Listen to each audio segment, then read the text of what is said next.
Hi guys, naghahanap ba kayo ng isang magandang lugar kung saan tahimik, maaliwalas at napakagandang pagmasdan na tiyak siguradong pansamantalang maiipsan ang panandaliang problema na kinakaharap sa araw-araw na pamumuhay? Pwede din dito pampamilya, barkada at higit sa lahat, pwede din dito ang mga kiddos. Baka ito na ang hanap nyo. Let's go guys, samahan nyo ako para magkaroon kayo ng idea. Siya nga pala guys, mahigit 2:00 na pala kami ng hapon umalis sa aming bahay. Mula Sucat, Muntinlupa, mahigit 5 oras pala naming binabaybay ang kahabaan ng kalsada papuntang Zambales bago kami nakarating sa aming destination.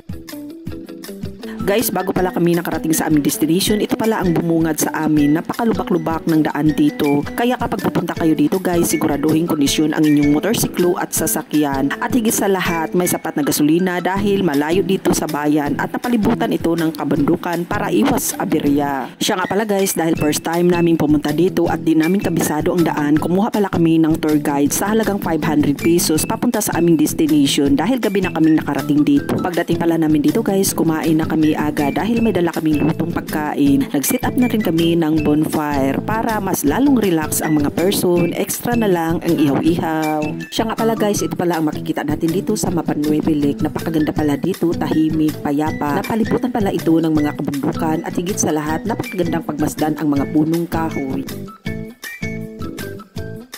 By the way guys, kapag first timer pa lang kayong pumunta dito, may bayad ang kubo sa halagang 500 pesos. Kapag gusto nyo namang mag-bonfire, 300 pesos. Yung parking naman sa sasakyan, 600 pesos. Tapos sa tour guide, 800 pesos, balikan na yan. Kapag pupunta lang sa campsite, 500 ang singil ng tour guide. Kaya maghanda kayo ng 1,900, hindi pa yan kasama sa pagkain.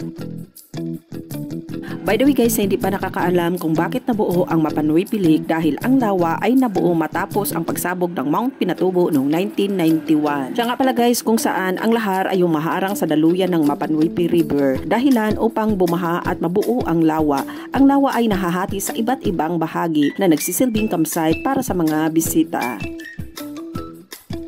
Siya nga pala guys, napakaganda pala pagmasdan ang lawa, lalo na sa personal. Napalibutan pala ito ng mga kabundukan na puno ng naglalakihang punong kahoy at higit sa lahat, nakakawala ng pagod. Ramdam mo ang katahimikan na kung saan wala sa araw-araw nating ginagalawan.